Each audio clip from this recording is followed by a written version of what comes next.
And we are live. Premier League football is back. This is the Full-Time Devils West Ham preview. I'm Gaz Drinkwater. Today I've got Makola with me. I've got Statman Dave with me. And Russell Brand and Danny Dyer weren't answering the phone. So I've got Nick from West Ham Fan TV here as well. Only joking, Nick, of course. Someone's getting chinned on Sunday. Nice to see you all anyway, boys. I can't believe I've just said that. Have you seen him? He looks like he could flick me across the room. Right, then let's start about talking about the league this season and Man United and whether we actually have to prioritise this above anything else. Now, I think that you two guys, the two Man United fans with me, Makola and Dave, are going to agree with me 100% in saying that the league absolutely 100% has to be our priority. Makola, do you agree?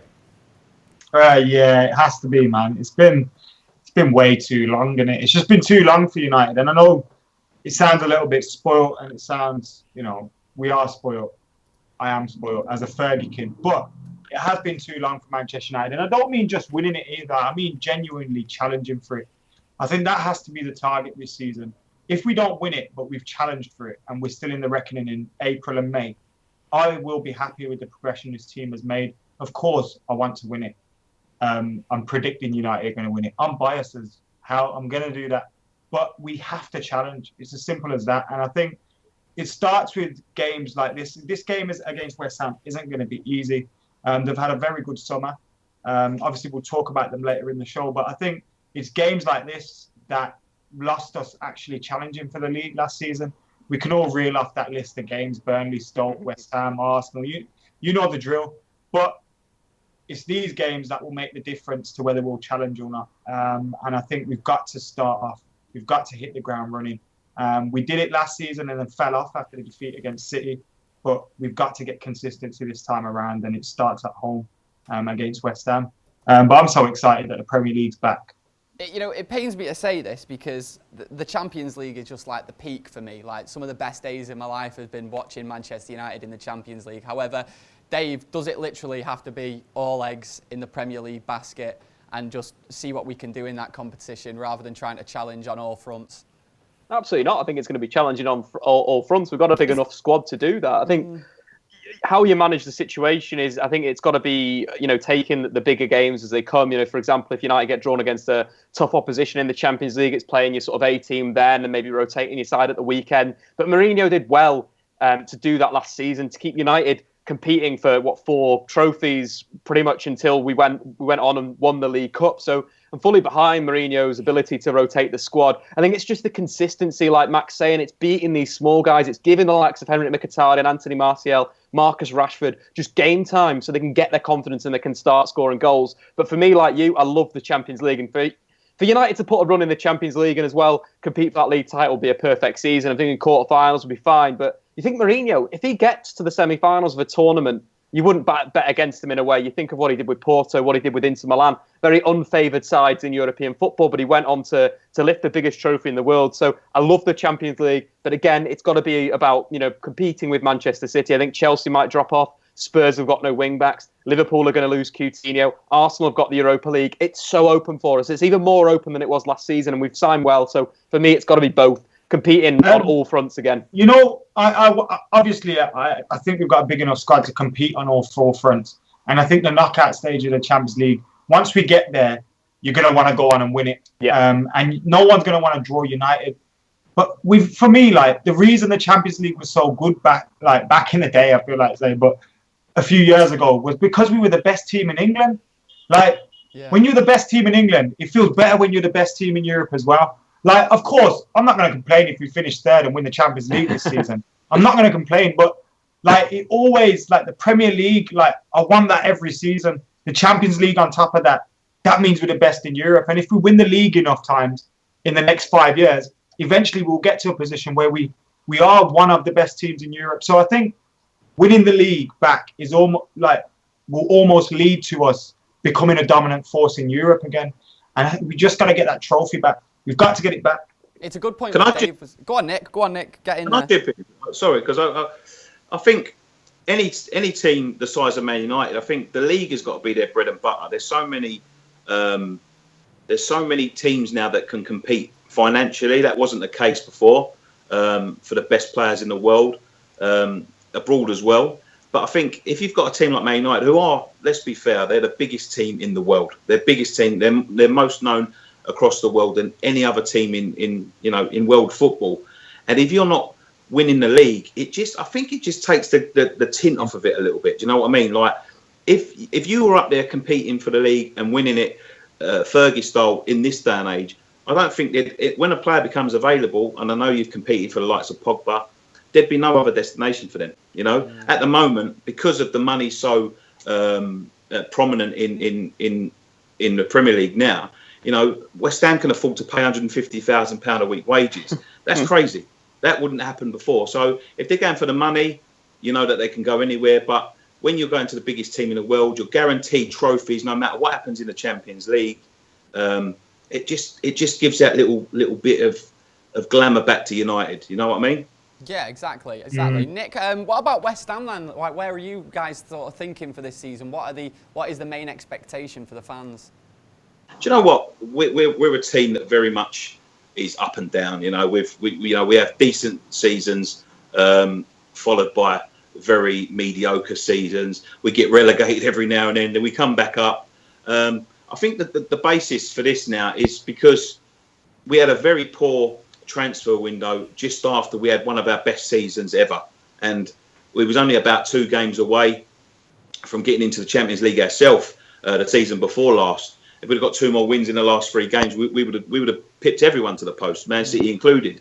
And it's just I think now it's just getting to that point. We've got the new stadium, we've got the finances there. Everyone's got a bit of money, but we've got that little bit of glamour added to it because of the new stadium and whatever. We don't like it, but the owners are, that they're adamant that this is going to attract the next level of player. We had such a poor season last year. It looked at times we could go down again, but it's just getting that stability back and a mid-table finish, just a little bit higher than we was last year. And signing these players that we've signed this summer on a consistent basis, improving our team every year, and just see where it goes. Yeah. Just looking at some comments, because we are doing this live today. As a comment from Anthony Marshall, I don't think it's actually Anthony Marshall, but he's commented saying Martial needs to be started. This is a big discussion point for Man United fans. It's been going on for about 12 months now. I think he's one of the best players at the club in myself, Anthony Martial. Adam, do you agree? Does he have to play? And if he does, where as well? Because you know what? I kind of want to see him up top going through the middle. Marshall has to start, I think. I think what frustrates fans is not when he's left out, because we know he'll come back in, but when he's left out for inferior players. And that's really frustrating. And I know you mentioned earlier as well, you mentioned I think it might have been Dave actually, that said he trusted Mourinho's judgment in squad rotation. Now, I don't, is what I would say to that. Because last season there were times when we should have rotated and we didn't. Like Zlatan against Northampton, why? Zlatan against Zoya Luhansk at home, why? Now people will say United won 1-0, Zlatan scored. If he didn't start, we wouldn't have won that game. But I argue that if we started Rashford or Marshall up front, we probably would have done better because we'd have been freshening things up. So I think we've got to freshen things up.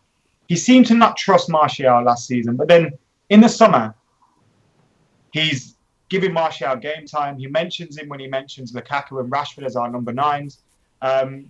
He rejects all these offers for him, but then UEFA Super Cup final comes, he doesn't start. Now I'm not going to complain about that because if he starts on Sunday against West Ham, that means nothing. Tactically against Real Madrid, you have to play a certain way. But it's these games at home against West Ham. It's these games against the likes of Northampton and stuff. And then he's left out of these games. You're thinking, why? He's a 21-year-old. The annoying thing for me is that, like, if he was playing poorly and getting dropped, then I feel like I have to justify why I think he's so good. I was going to say I really don't think I need to justify it at all. I think that when he's played, he's actually looked brilliant as well. Exactly. People say, last season when he came in and he did well and then he got took out again. People were like, that's because Mourinho's managed him. No, it's not. Martial is that good. Now, people were retweeting the other day a tweet of mine from a couple of years ago where I said, I don't trust Mourinho with flair players. I quoted Eden Hazard's treatment and I quoted Ian Robbins' treatment.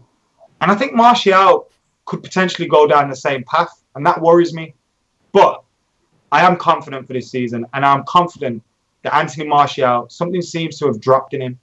So I feel like when he does get his chance, he's going to make it difficult for Mourinho to say no, just like Marcus Rashford. I hope that that's the case, mate. Right, we need to move on because there's one man that we do need to talk about, with it being the Man United versus West Ham preview. And it's a man that recently arrived at West Ham in the summer. A lot of Man United fans have him down as a fan favourite. There's a few who were unsure based on how he was at the end. And that is, of course, the little P, Chicharito, Javier Hernandez. So I want to ask Dave first. Dave, how good was he at Man United? I think it was a very, very good number 9. And you saw, in a way, you got the best out of Wayne Rooney, because Wayne Rooney was given that a bit of space to play as sort of a second striker off Javier Hernandez. And you think of the Champions League final that the pair got United to. Hernandez was just so clinical in the penalty area. And you remember one of his first goal that he scored for United. His first goal was the best goal ever. It was unbelievable. You know, amazing. For a player to think, I'm going to kick the ball in my own head and then put it into the back of the net is sheer genius for him. But then you take that away and you think of the real goals he scored. The goal he scored against Stoke, the backwards header. This guy just knows how to finish. And I think that's what we're, as United fans, what we remember him for, that he is just a pure goal scorer. And he did that at Bayer Leverkusen. Leverkusen were terrible last season. They ended up around mid-table, a terrible season for the German club. But he still scored over 10 league goals. And in terms of his record in the Premier League, he's got the 5th best ever record in terms of minutes per goal. I love Javier Hernandez. I thought he was a top forward. And again, I was very disappointed to see him go, because with the Louis van Gaal system and style, it was all about 1-2 chances in a game. Hernandez would have taken those. For him to throw him out, it was just a bit of a strange one for me, and I wasn't too sure about, pushing him out at that time, and I still think he could do a job for Manchester United. Yeah, I just see Nick looking slightly aroused as you're reading out those Chicharito stats there. How buzzing are you to have him at West Ham then? Do you know what? He's something we like our goal scorers at West Ham. If you score a few goals for us, we like flair players, but we like goal scorers. And I'll be honest with you, the last player we had that was anything like him was Defoe when he was a youngster. Wow. Someone who just, anything dropping in the box, he's going to be on the end of it, at least making the goalkeeper work, if not, 75% of the time putting the ball away. Someone to attack that space in between the defender and the goalkeeper. We see that in pre-season, actually. And he didn't score, but it was just the presence of him. People were worried about him. He's a natural goal scorer.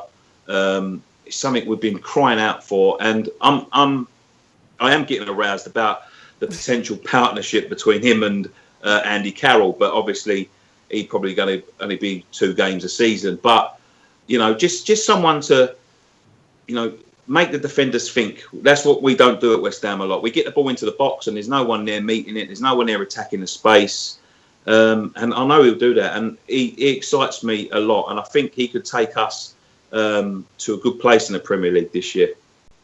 Right, we've blown enough smoke up his bum. Let's go to McCullough. We know that McCullough has some negative things to say about Hernandez, which I know that I kind of agree with, but I'll let you explain. You're more articulate. Go on, Adam. First things first, he's given me some great memories. Goals against Chelsea to win the league, in the Champions League. He has given us some fantastic memories. So I'm not going to argue against that. I think he's a natural-born goal scorer. You stick him in your 18-yard box, he'll get you 15-plus goals a season. I thought he had inadequacies in his all-round football ability.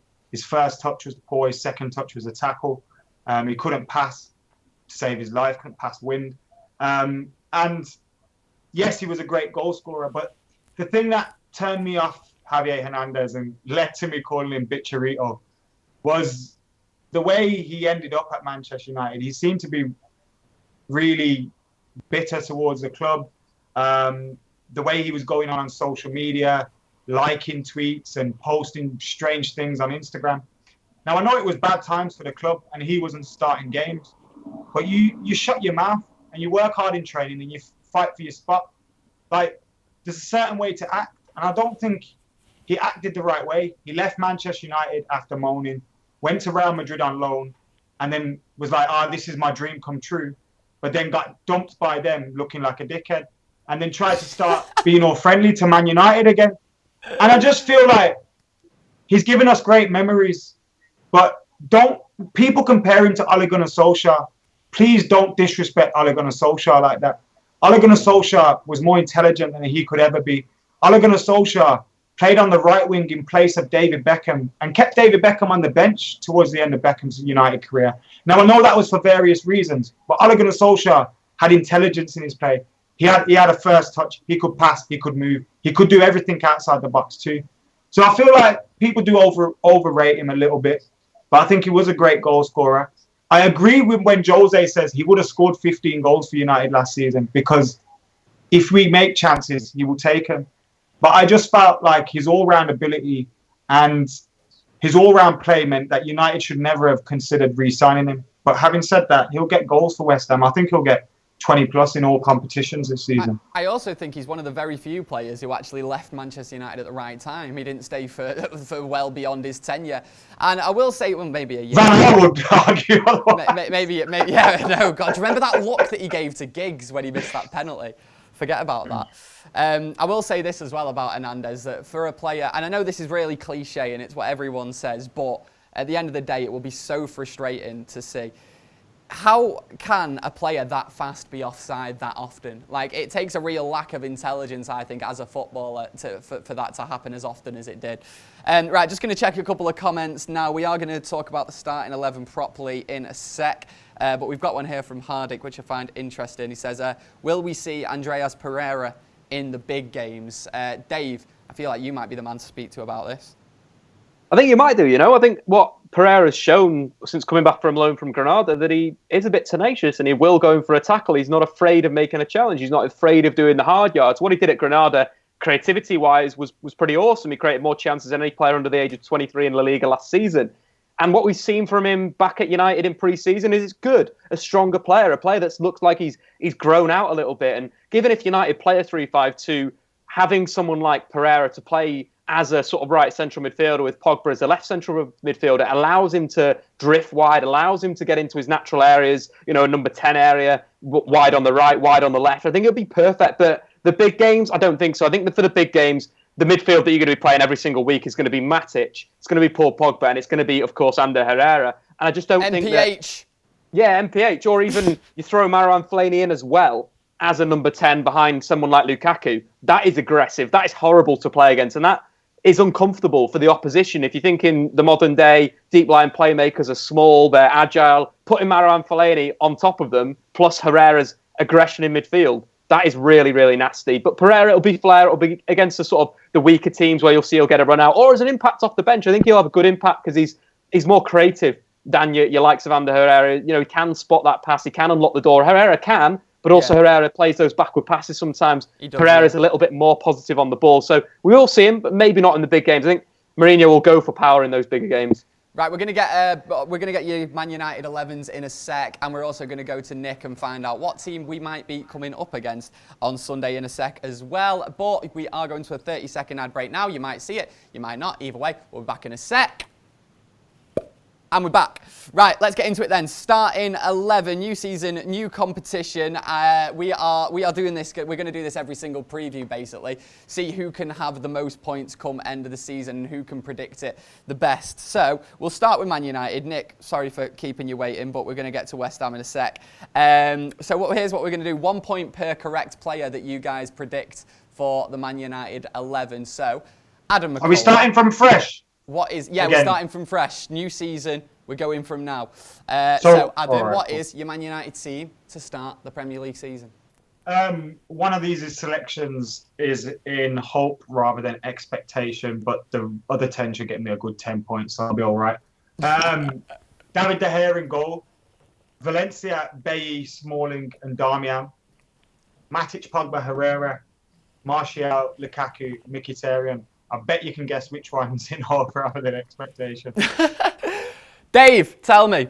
I think Mourinho's going to switch up. I think we've seen a 3-5-2 in pre-season. We saw a 3-5-2 again in the Super Cup against Real that didn't work out too well. I thought it was a little bit too lopsided with Jess Lingard as the left wing back. Didn't quite work for me, but I think we will see that against West Ham. David De Gea in goal, a back three of Lindelof, Smalling and Bailly. I think the interesting thing with Lindelof, he's been a little bit criticised for his play so far at United, given that he's played one proper game, and then the rest have been in pre-season. With Lindelof in a back three, I don't know why Mourinho's playing him on the right side of that back three. Lindelof is a player that should be playing central as a playmaking, as a ball player to bring the ball out of the back. Think Bonucci at Juventus before he moved to AC Milan, obviously. Lindelof, wonderful on the ball. You saw that pass that he played to Paul Pogba against LA Galaxy, and then Pogba threaded it to Fosu Mensah, who crushed goal-time Martial. That type of pass is a difficult pass from a centre-back. It's a pass that the likes of Chris Smalling isn't going to make. So having Chris Smalling in the centre of back three, for me, is a little bit of a mistake, but that's what Mourinho's going to do. In terms of the wing-backs, you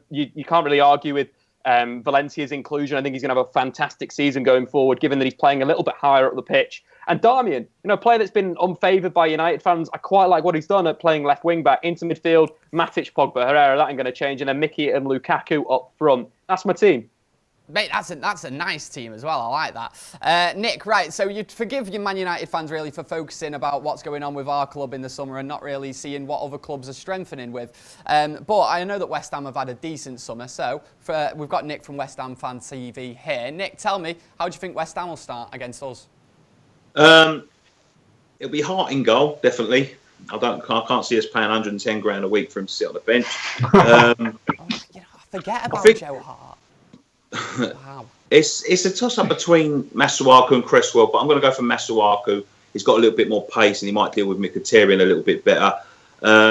Reed and Ogbonna in the centre, I don't think that will change all season. The highly experienced Zabaleta at right back.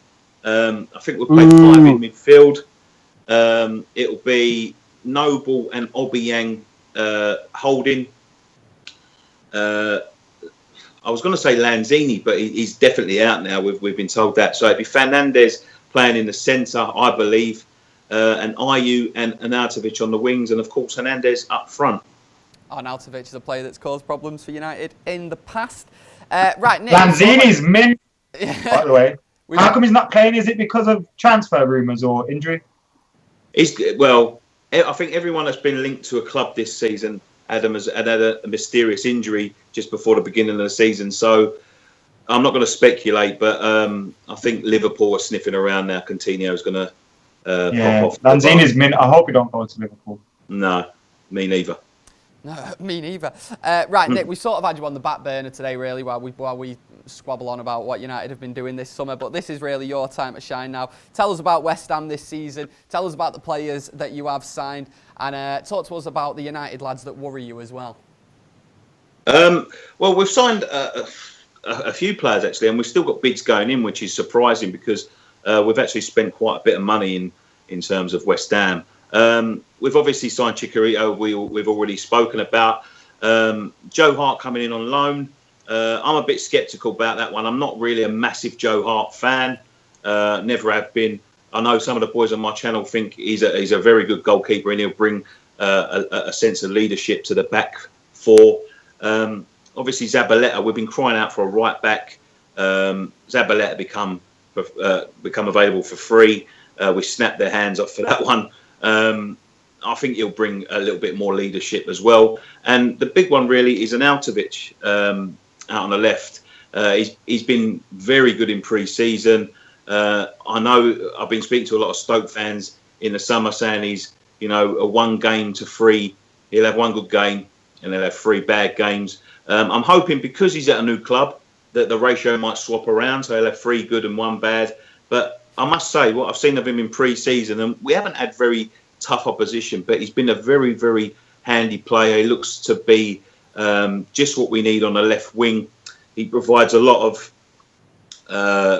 pace, and he's big and he's strong as well. So he holds off his defender quite well. But Ayew, who joined us last summer, of course, and we didn't see the best of him until the back end of last season, has been very impressive, getting himself a few goals.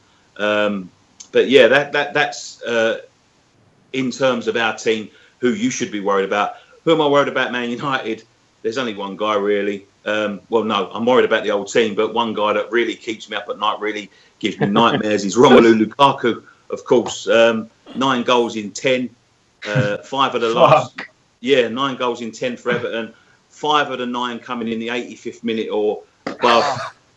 Yeah, it's stuff of nightmares. He's going to be the man that pops up with the winner. And yeah, he worries the life out of our defenders. We sort of put a hold on the curse by stopping him from scoring in the last game, but you know, he just enjoys playing against West Ham, and I'm sure he'll be relishing the occasion. So on top of that as well, he's got 4 assists in that period, and in his debut for Everton, he scored the winner that made the game 3-2, and obviously West Ham lost against Everton. So it's one of these things where Lukaku, Dave, as Nick said, loves playing the game. I get so hard. I'm showing off, right, Dave. let's see what people are saying in the comments 1 minute while we've been talking about the threats that Man United might pose there. Paul Lucas has commented saying Matic will be key. I think he's going to be one of those players, Matic, where you don't sort of... He's one of those players where you don't come out the back of the game thinking, wow, he was brilliant today, but you'll watch it later on and you'll be like, he literally ran the show there. Like, we needed him in the squad. So I hope you're right, Paul. What are other people saying in the comments? Comment from Manib. He says, we have no chance in the Champions League. Mate, anyone has a chance in anything. It would be ridiculous for us to just pie that competition off because we think we don't have a chance in it. IMO. Right, let's move on. Last point of the day, score prediction. What are we all saying? Let's start with Dave. What are you saying? Gonna go 3-1. Gaz. What? Did you just say IMO? Yeah. You actually said that out I loud. actually said it, yeah. Go on, Dave, carry on. I'm going to go 3-1 United. I think Lukaku is going to grab a brace, and then maybe a goal from Matic. Oh, that would be interesting. But yeah, it'll be an... Hello, Dave. Go on, McCullough. What's your score prediction? Chicharito is definitely scoring after I've been tweeting shit about him. So he'll definitely score. So we'll concede. I'll go a tight 2-1, and I'll take that, to be honest. I just want 3 points. Right, Nick, what do you reckon realistically then? Do you think that West Ham can come and get the win? No, definitely not. First game of the season, man. Anything can happen. Do you know what? I was saying this to Dave earlier. We came to the Emirates 2 years ago saying we had no chance, and we snatched the win. But I'll be a fool to sit here and go, yeah, we're going to come and give you a good game, and we're going to rock you and whatever. I'm not a foolish man. I'm a realistic man, but I do obviously support my football club. So I'm going to say a 2-2 draw. Okay, decent. Yeah. Just hearing about, you mentioned, talking about Chicharito and talking about Lukaku as well, and how he's been scoring at the end of games. I think that we can see that sort of thing in this game. I hate to say, Nick. I can see Chicharito getting an early goal and everyone thinking, oh, typical, that's going to happen. And then United just coming from behind and Lukaku doing the business later on. Right, yeah, so I'm going to say... I'll say 2-1. I'll say 2-1, Lukaku with a late goal.